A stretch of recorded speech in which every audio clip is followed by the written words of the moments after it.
Tonight on CBC Vancouver News. I hope that John does the right thing so that this doesn't have to continue to be such a distraction. Calls are growing for the leader of the BC Conservatives to step down, but John Rustad insists he won't be quitting. Plus, these false claims can undermine confidence in proven public health measures. Health officials are warning against misinformation about the safety of vaccines as RSV season approaches. Also, we don't know what the cost is going to be. We don't have a plan for it, and we don't have a tenant. One Surrey City Councillor worries taxpayers will have to foot the bill for a new 10,000-seat arena. She wants to see a referendum. This is CBC Vancouver News.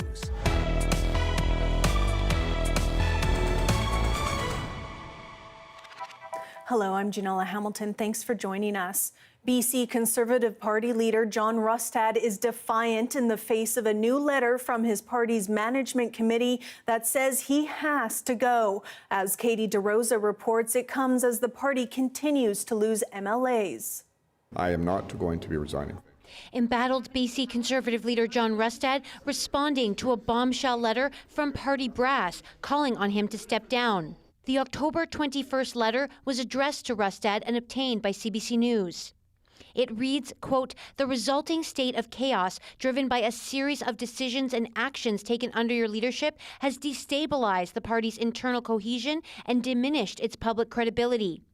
The committee cited the unprecedented level of turmoil and constant and prolonged discord that shows no sign of abating. The letter was signed by the party's president, Aisha Esty, and 6 members of the Executive Management Committee. They say they've lost confidence in Rustad's leadership and ask him to step down immediately. I believe strongly in democracy. They've given me a mandate to carry forward, and there are some people clearly that don't believe in that democracy, and that's fine. They've got that right to voice their opinion. But I'm going to be carrying forward with the work that needs to be done.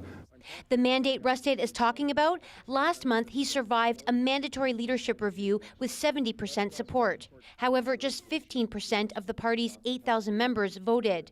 The news comes after Penticton-Summerland MLA Amelia Boltby quit caucus, the 5th MLA to quit or be fired since Rustad took on the leadership.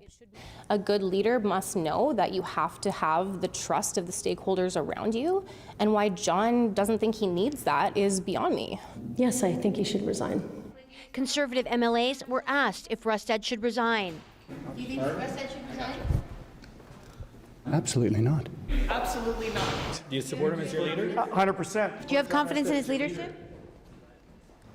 The Conservative Management Committee that sent the letter was endorsed by Rustad when they were elected at the party's AGM in March. Under the party's constitution, the committee has no power to force him out. But both Boltby and the party's former leader, Trevor Bolin, say Rustad should resign voluntarily for the good of the party. Katie DeRosa, CBC News, Victoria. As respiratory virus season approaches, the province is unveiling its vaccine rollout, and health officials are encouraging people across BC to roll up their sleeves. As Michelle Gassoub reports, they're also warning of an increase in misinformation about the safety of vaccines. Health officials rolling up their sleeves for COVID and flu shots and asking you to do the same. I think it's very clear, all of us, we can make a difference. We could take steps and do things to prevent the spread of infections, protecting ourselves and others. Invitations to sign up for immunization started rolling out earlier this month. 2 million people in BC have received their notifications. So far, over 273,000 have been vaccinated against COVID-19. But health officials warn, just 5 years after the peak of the pandemic, misinformation about vaccinations is stronger than ever. The growing amount of misinformation and disinformation about vaccines, much of it coming from outside Canada, particularly the United States.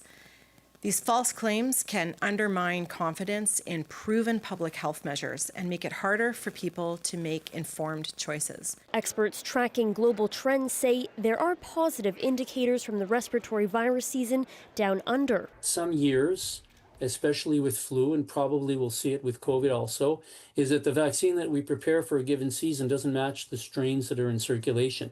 We know from the Australian experience that those that got the vaccine that it was matched to the strains that were circulating. The health minister says the ongoing strike by BCGEU employees is having no impact on BC's vaccine rollout.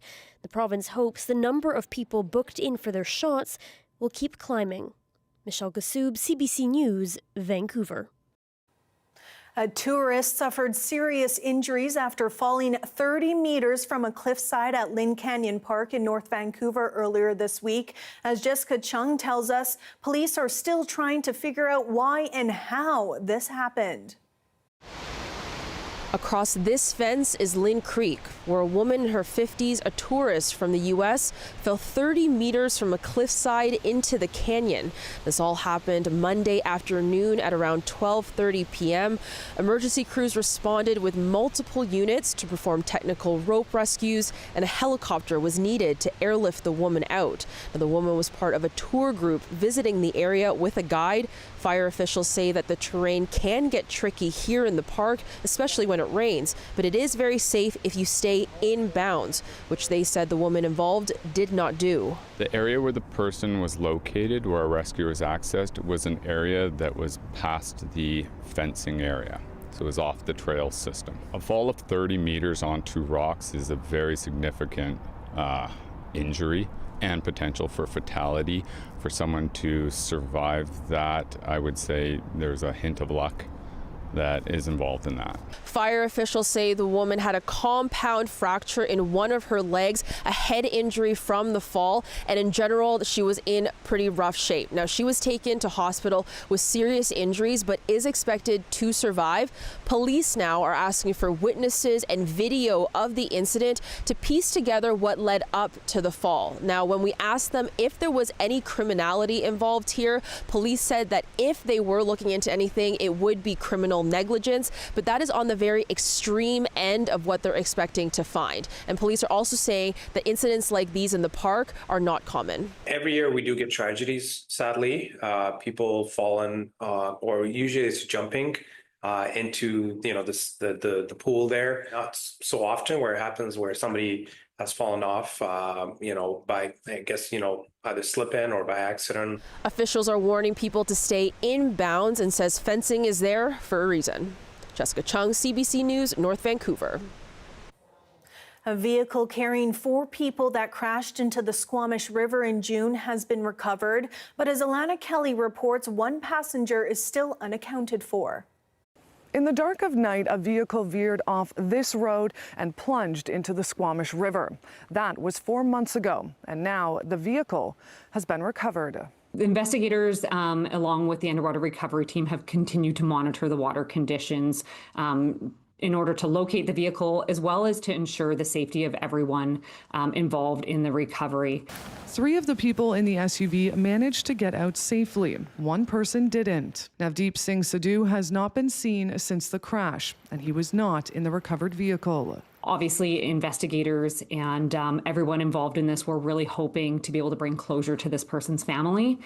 Family members say the group was camping in the area and went for a drive in their Jeep Cherokee to find firewood. The driver lost control on a curve in the road. Search and rescue members conducted ground and aerial searches for the vehicle in June, but conditions were hazardous with deep, fast-flowing water. This recovery marks a significant step in the ongoing investigation as it allows investigators, obviously, to access the vehicle, to what was in the vehicle, as well as gives them the opportunity to conduct a full mechanical inspection. The investigation remains ongoing, and police are still trying to determine the circumstances surrounding the crash. Alana Kelly, CBC News, Squamish. First Nation leaders and environmental activists gathered at the BC legislature, urging the province to reverse plans to expand a highway on Vancouver Island. They say the project threatens the Gold Stream River north of Victoria. The $162 million that's being spent is for a divider in the middle of the road, and at the expense of the stream. The group says the proposed highway expansion through the Malahat corridor would destroy salmon habitat and violate the treaty rights of several First Nations in the region. Workers from the BC Wildfire Service and Ministry of Forests have joined the ongoing public service workers strike as the BCGEU continues mediation talks with the province. The union says essential services remain in place to ensure public safety. The escalation puts more than 25,000 workers across 550 work sites behind picket lines. The strike is now in its 8th week.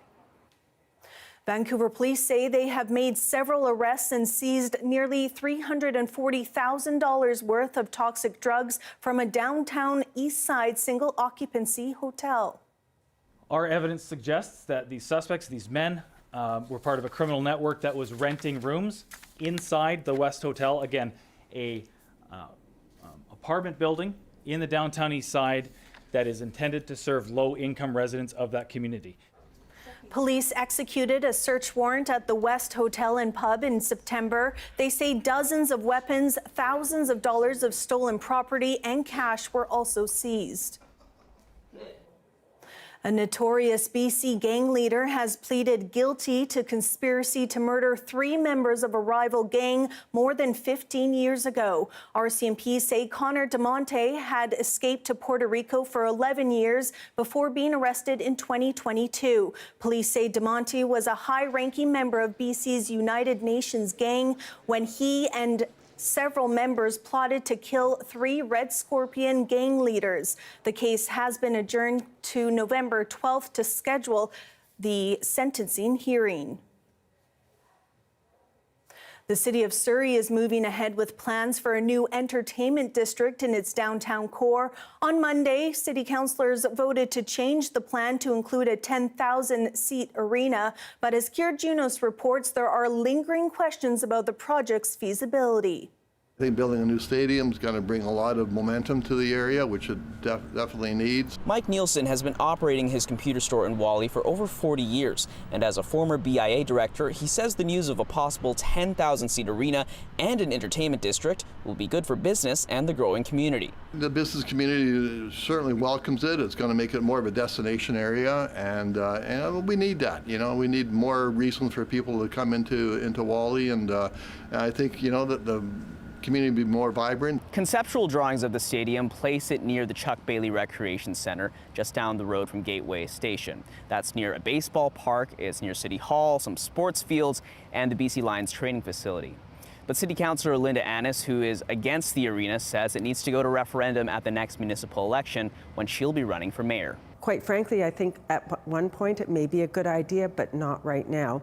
We don't know what the cost is going to be. We don't have a plan for it, and we don't have a tenant. And who would use a 10,000-seat arena? Mayor Brenda Locke says things are in the works. So many people that are now starting to talk to us because we're building or looking to build this facility. But I can tell you the Women's Hockey League, the Professional Women's Hockey League may be one of them. There's many exciting opportunities for Surrey. As for the cost, Mayor Locke says what was passed at council on Monday is essentially the vision for the arena and the entertainment district. And so it's too early to say what the final dollar figure will be. Kier Juno, CBC News, Surrey.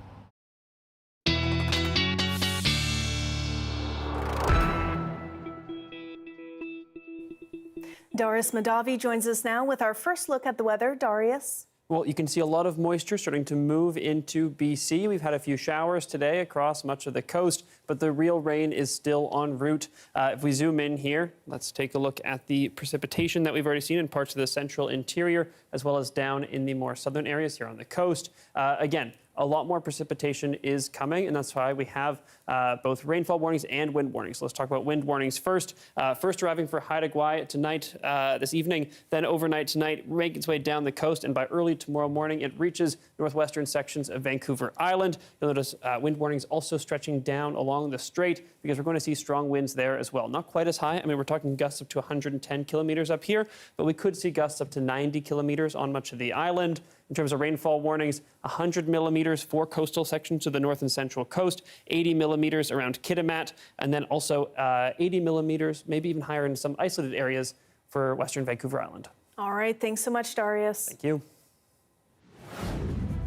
Waiting to receive an organ donation can be stressful, and even worse is when a donor's blood type doesn't match. After the break, how some researchers have found a workaround.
Carrying out an organ transplant is a complex process, making it even more challenging the need for compatible blood types between the donor and recipient. But as Darius Madavi tells us, some researchers have found a workaround. Right now, thousands of people are waiting for a life-saving organ transplant. In Canada, how long you wait depends on two things: how urgent your case is and how easy it is to find a match, which seems like an easy, fair system, right? The O blood type suffers the most because that's the largest population in the wait list. So they wait about 3 times longer. If you, like me, are type O, that might be concerning, and it does have real consequences. In 2024, 219 Canadians died waiting for an organ transplant, with the highest death rate among type O people. This is why researchers are so excited about a recent breakthrough. See, a new paper describes how scientists converted an organ to the universal donor blood type and transplanted it into a human subject. This could be huge, because one of the most important factors in finding a match is blood type. If you've ever donated blood, you probably know yours, A, B, AB, or O. And you may have heard type O called the universal donor. They can give blood to anyone, but they can only get type O blood themselves. Well, all of that also applies to organ transplants. And to understand why, we have to zoom in, way in. See, some of our cells have these special markers on their surface. If you have type O blood, you only have the basic version, no bells or whistles. If you're any other blood type, you still make that same backbone, but your cells stick an extra sugar on the end. And that tiny difference is why you can't give type A blood to someone who's type O or type B. Their immune system sees the different sugar and freaks out. Do it with an organ, and it almost never works out. You get what's called hyperacute rejection. It's a very rapid failure of the organ that caused by inflammation and blood clots that end up forming in the organ, and you basically lose the organ in a matter of a few hours or a day. This brings us back to why some people spend so much longer on the wait list. Imagine there are 3 people on the heart transplant list who will all match for the same donors. Alice, who's type A, Otto, who's type O, and Adam, who's type A. First, a type O heart becomes available. Alice is first on the list, so she gets it. But the next heart that comes up is type A. So even though Otto is next in line, it has to go to Adam.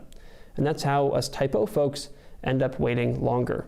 But if we could convert all organs to type O, boom, problem solved. Just like you're taking the layer of paint off of your car surface and exposing underneath the O-type antigen. Here's how it works. First, the organ is harvested and preserved in a special machine that runs fluid through it. This is standard practice for any organ transplant from a deceased donor. But what's different is that special enzymes that Withers and his team discovered are added to the fluid. These enzymes move through the organ, chopping off the A and B markers. And voila, you now have a type O organ ready for transplant. And if this went mainstream, it would be good news for everyone. By removing the ABO requirement, in essence, we increase the probability of a good match, so can use a larger percentage of the organs that are out there. But you're not going to see it in your local hospital just yet. See, this technique was first developed for blood transfusions. That's a lot easier because once you tweak the markers on red blood cells, they can't make new ones. Organs are trickier. Their cells still have all the DNA and machinery they need to make new A and B markers. But the study suggests that process may take a couple days, allowing surgeons to avoid that dreaded hyperacute rejection. And researchers say that alone means this could be a huge step for transplant science. Darius Madavi, CBC News, Vancouver. Here we have a look at Lynn Canyon Falls today, a perfect rain day to curl up on the couch, and we're going to see a lot more rain in the coming weeks. Your full weather forecast with Darius is next.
People hoping to participate in BC's in vitro fertilization funding program are facing delays and uncertainty. One fertility clinic says it's because of the ongoing public service workers' strike. As Emily Fagan reports, there seems to be no end in sight, with the strike now in its 8th week.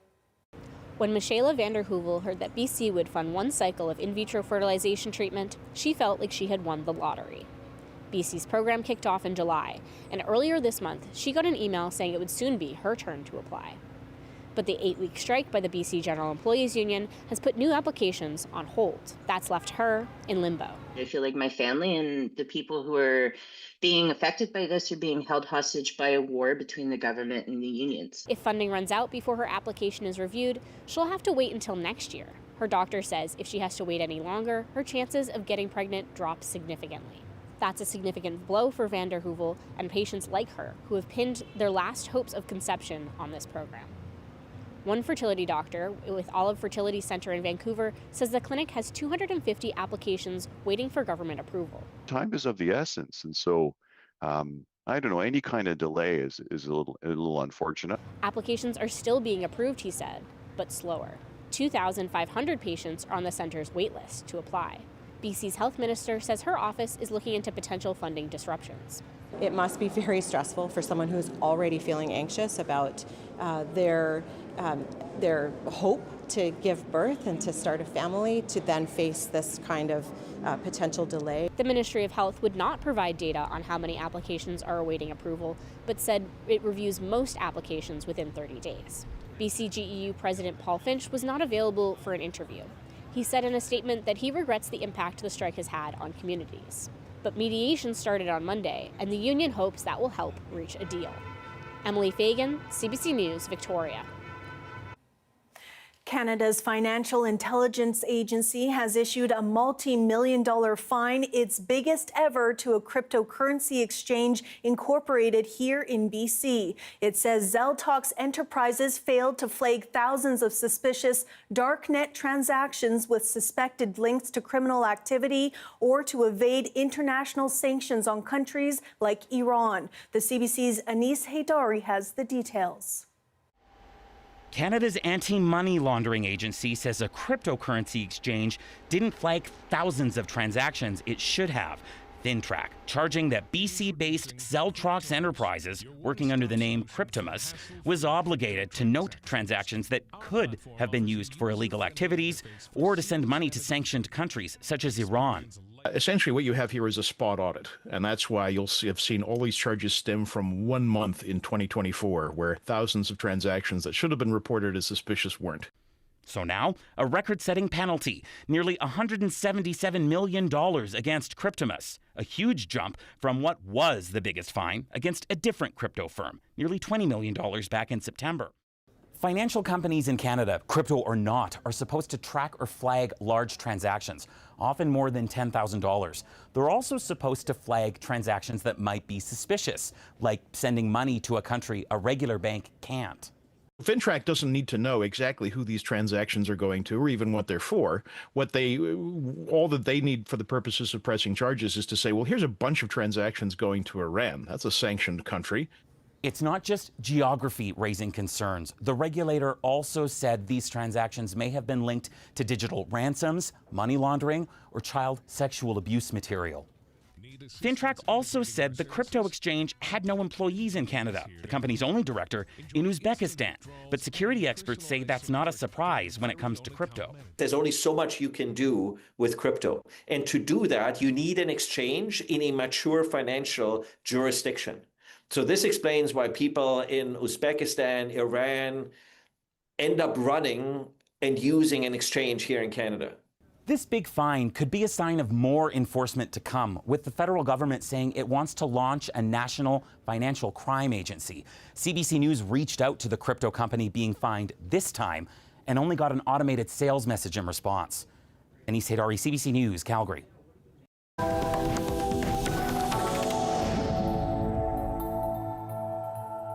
The International Court of Justice says Israel must allow the United Nations Aid Agency to provide humanitarian aid to Gaza.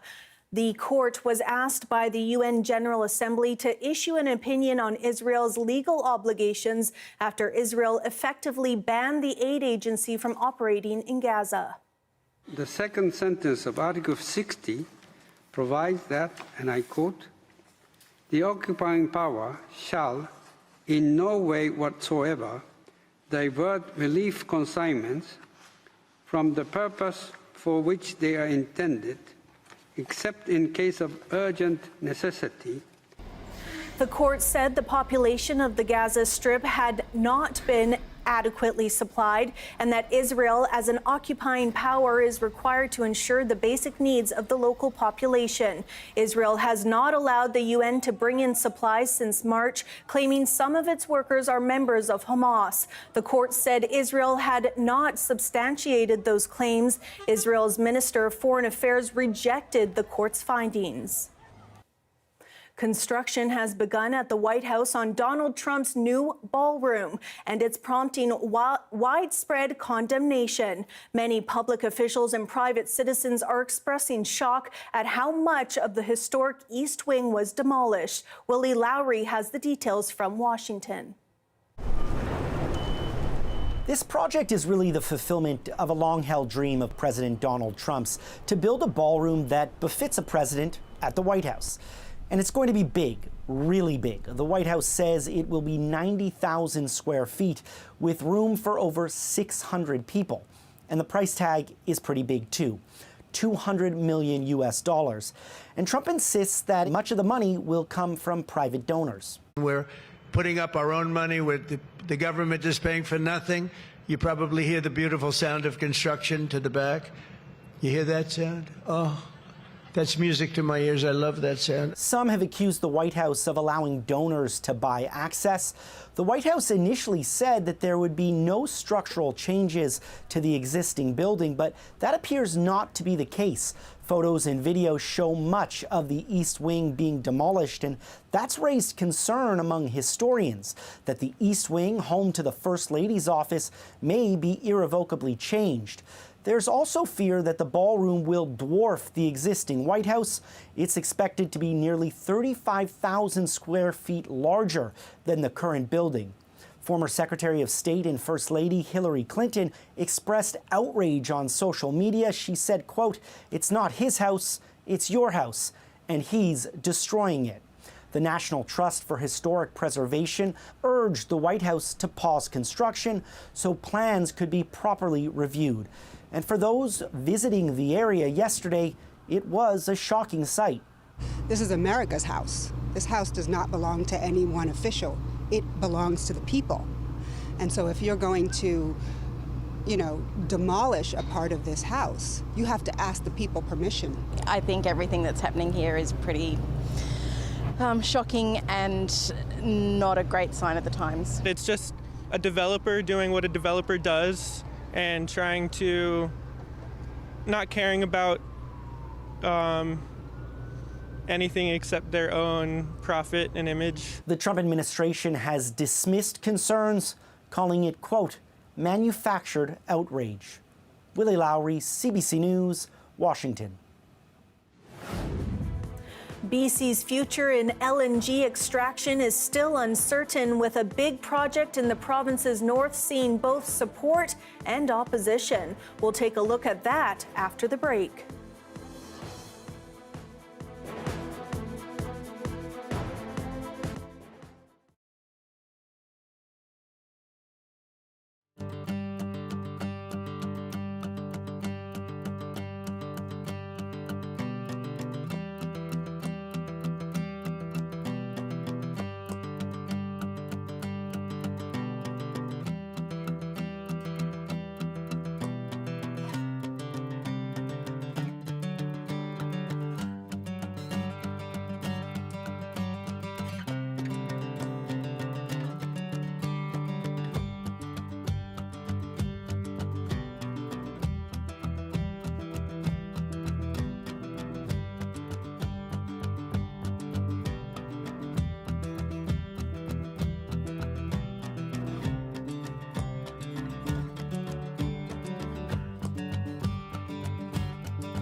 Hey, I'm Rohith Joseph. Vibin' is the new show all about discovering great new songs and fresh artists from across BC and beyond. Stream Vibin' on CBC Listen.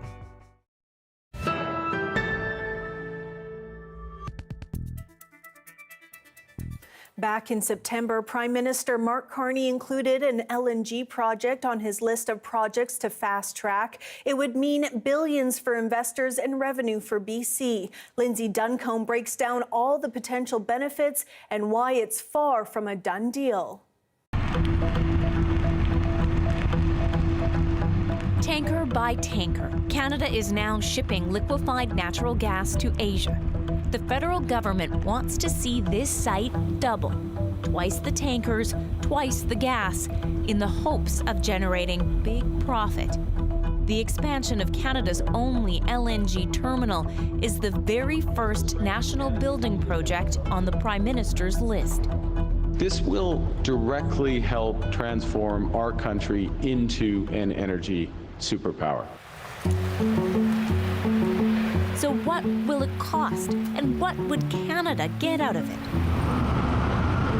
We went to LNG Canada headquarters in Calgary to find out. Teresa Waddington is the Deputy Chief Operating Officer for LNG Canada. We see an exciting opportunity to build on our early successes from the phase 1 of our project and the benefits it's bringing to British Columbians, to First Nations, to Canadians. Canadians don't own the terminal. 5 private multinational companies do, led by energy giant Shell. They foot the bill for phase 1, an estimated $40 billion, the largest private sector investment in Canadian history. And it's the companies that will decide if they want to spend big to expand. What can you tell me about how much it would cost? Phase 2 won't be as much as phase 1, so it won't be the largest private sector investment in Canadian history, but it will be a substantial investment in that export capacity and in Canada's natural resource sector. She's not talking numbers, but the federal government's National Projects Office estimates the private companies could invest $33 billion in the project. Now, when you're talking about the cost of a major energy project, it's not just money. There's environmental impact and emissions. Those costs are complicated with natural gas because a lot depends on how the plant operates. I'll break that down in a minute. But first, check out what the expansion would look like. This is the current LNG Canada site. Phase 2 would double the compression facilities, storage, and add a second tanker berth. And here's the thing. This 670-kilometer-long pipeline feeding natural gas to the terminal is already built. That means the chance of protests and court challenges is low. So the good news is that the pipeline itself is in the ground and ready to go. The doubling will be done through compressor stations that will be added along the pipeline route. Please join me in thanking the panelists. To get a sense of what Canada would get out of the expansion, Canada can export west. It can export every direction. We caught up with the Macdonald-Laurier Institute's Heather Exner-Perot in Washington, D.C. She's here pitching Canadian energy, and she thinks the LNG Canada expansion is a no-brainer. There's absolutely a net benefit in the billions of dollars. She's not talking about profits. Remember, this is a private enterprise. The companies get the cash when they sell the gas. The billions she's talking about are in royalties and taxes, specifically to the government of British Columbia. One of the reasons why BC, I think, has become more supportive of LNG in the past 8 months is because of its fiscal position. It is very true that BC is very rich in natural gas. Liquefying it and getting it to these richer Asian markets is a way for it to get a lot more royalties.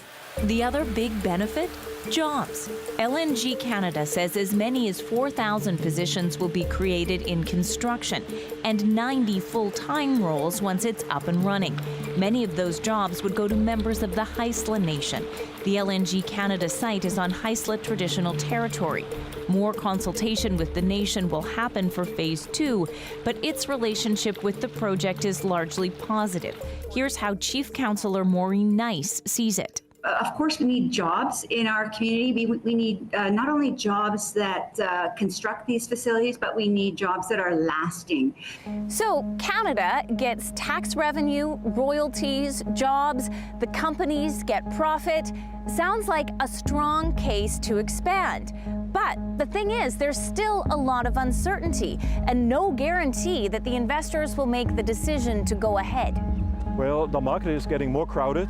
We may even have a glut in the next 5-6 years because it's not only Canada that's producing LNG plants. Werner Atweiler is a professor at UBC's Sauder School of Business.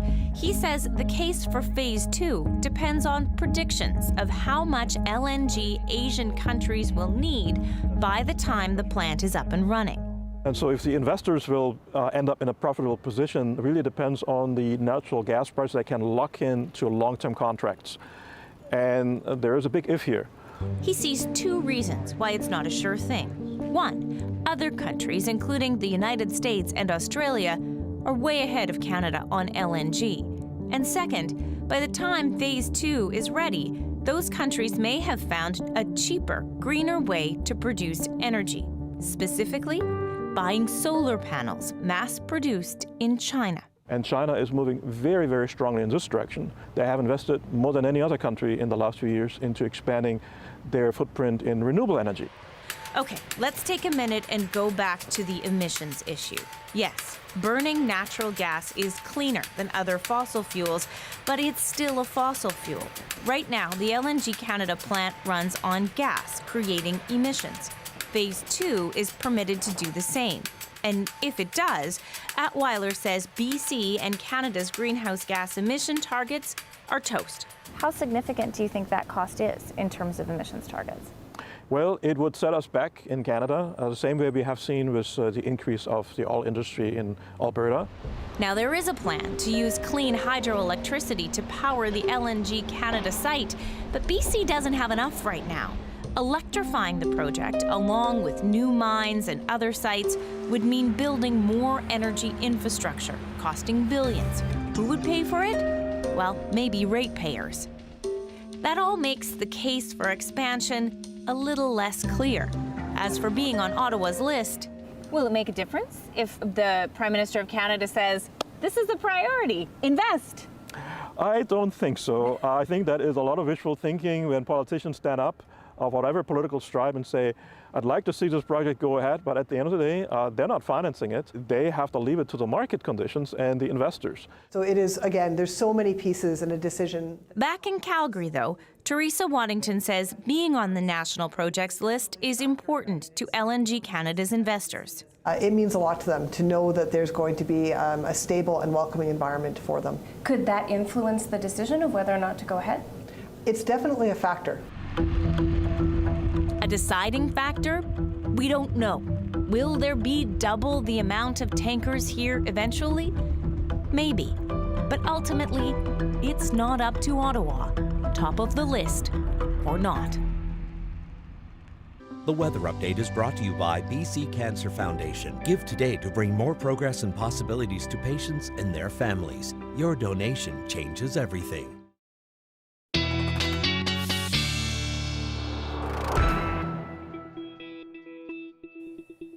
Darius Madavi is back with a look at the weather. And Darius, I hear we're going to see a lot more of that rain. A lot of rain, a lot of wind, all up and down the coast. First affecting Haida Gwaii. Overnight tonight, going to stretch down from the north coast to the central coast. And by early tomorrow morning, reaching the North Island. Those very strong winds will also be affecting parts of the east coast of the island, all down the strait. We'll also have some windy, breezy, gusty days here on the lower mainland, although not nearly as intense, because those areas seeing 90, 100 kilometer per hour gusts. Pretty intense winds on the way, and they will likely be continuing right into the weekend. You can see some of those stronger gusts getting up there. And then as the winds start to make their way down the coast, Campbell River seeing winds up around 80 kilometers per hour. Sorry, wind gusts up around 80 kilometers per hour. This is part of the big concern for the next couple of days. Could interrupt ferries, travel, power, all those sorts of things.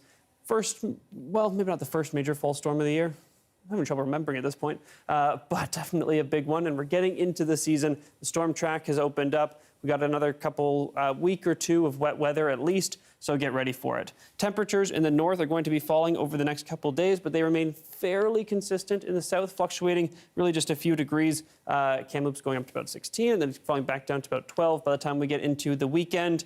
The precipitation, like you mentioned, Janella, also heavy rainfall warnings on many parts of the coast and Vancouver Island. Precipitation reaching over 100 millimeters just through the night tonight through the day tomorrow for parts of Vancouver Island and the north coast.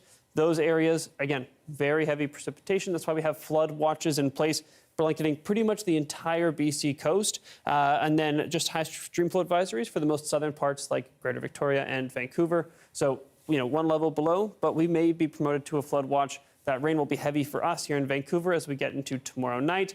But for other areas, it'll becoming a little bit sooner. Tomorrow night, again, our big heavy rain day. So be ready for it. In terms of totals, like I mentioned, lots of precipitation coming to a lot of these areas. This doesn't differentiate between rain or snow, but all the mountain ranges all the way down the coast, definitely seeing a lot more snow than rain. Here is our conditions for tomorrow. Again, mostly rainy, but parts of the southern interior do continue to see some sunshine. In terms of a 5-day forecast, Janella, rain, and more rain continues to be the story. Just get ready for some heavy stuff tomorrow night. Yes, and a good reminder to stay safe around those waterways. Thanks so much, Darius. Thank you. There's renewed concern for humpback whales in BC after a calf suffered a deep gash colliding with a ferry. It's the second incident in recent months, and as Caroline Bargut explains, some are calling for more to be done to protect the whales. This humpback whale's injury is significant. On Friday, near Vancouver's English Bay, the calf known as Skipper was swimming with its mother Zigzag when it was struck by a ferry. With a whale that has an injury like that, they really need space. Sarah Jenkins saw the pair the day before, then again 2 days after the collision. It's pretty deep, and deep cuts like that, it takes a big impact to actually be able to do that to them. She says the calf and mom have remained in the same area since the collision, likely to give the baby time to rest. The company, which operates the ferry, said in a statement, upon sighting the mammal, the bridge team immediately initiated evasive action and executed a crash stop maneuver in accordance with safety procedures. The company contacted the Department of Fisheries and Oceans and is fully cooperating with the investigation. Last month, a humpback was struck and killed by a BC ferry off the north coast near Prince Rupert. Whale experts say there has been an increase in humpbacks being hit, in part because there are more of them in these waters. And unlike orcas, when they hear a ship, they can't figure out where it is. As for Skipper's condition, experts fear it may not be good. If it was an adult whale, it might survive. We have seen injuries like that before and the whale has survived. But for a little calf that's still growing and still dependent on its mother, I don't think it has a really great chance. I hope I'm wrong. Federal regulations require vessels stay 200 meters away from a humpback with a calf. Experts say the problem is you can't predict when a whale will come up for air. They say the best way to minimize harm is to just slow down. Caroline Bargut, CBC News, Vancouver. It may look right at home, but this Russian olive tree is invasive to BC's interior. How the city of Kamloops is trying to control the spread when we return.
Hi, I'm Amy Bell, and this is your CBC Inbox.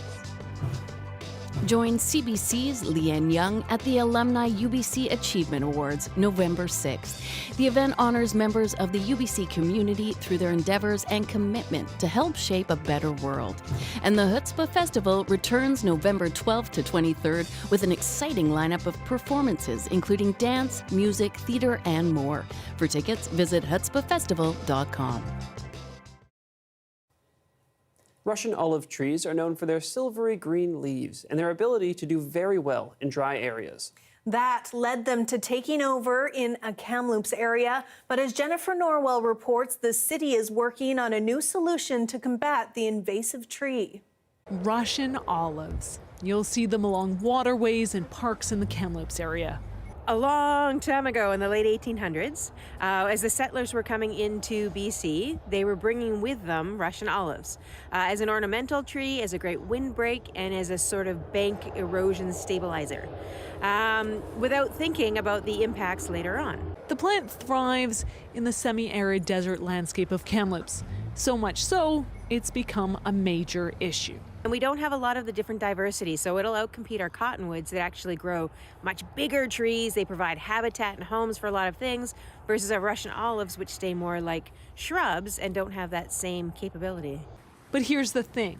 Because these plants have been around for about 200 years, animals like bears, birds, and coyotes have come to rely on them for their fruit, making it difficult for the city to remove them all at once. That's where the Russian olive gall mite comes in. The great thing about the mites that are coming out is it doesn't affect and kill the entire tree. It affects the flowers, the fruits, and new young shoots. So what we're looking at is those trees, the mature trees, not being able to reproduce as well. And then so over time, we're actually looking at the Russian olive population decreasing. And during that, when we might be looking at 20, 30, 50 years, but all of the birds, animals, insects that are using those trees will adapt back to using our native species. The Canadian Food Inspection Agency has approved the mite as a biological control. Kamloops City staff, along with the CFIA, will be testing and checking sites in the decades to come to see if the mites worked as planned, and whether or not they might be the solution to stop the spread of Russian olives in other communities. Jennifer Norwell, CBC News, Kamloops. I love a creative solution to an invasive species problem. Thanks for being with us tonight on CBC Vancouver News at 6. You can watch this newscast on CBC Gem, YouTube, and our website. I'll have your next local news at 11 o'clock right after the National. Have a good night.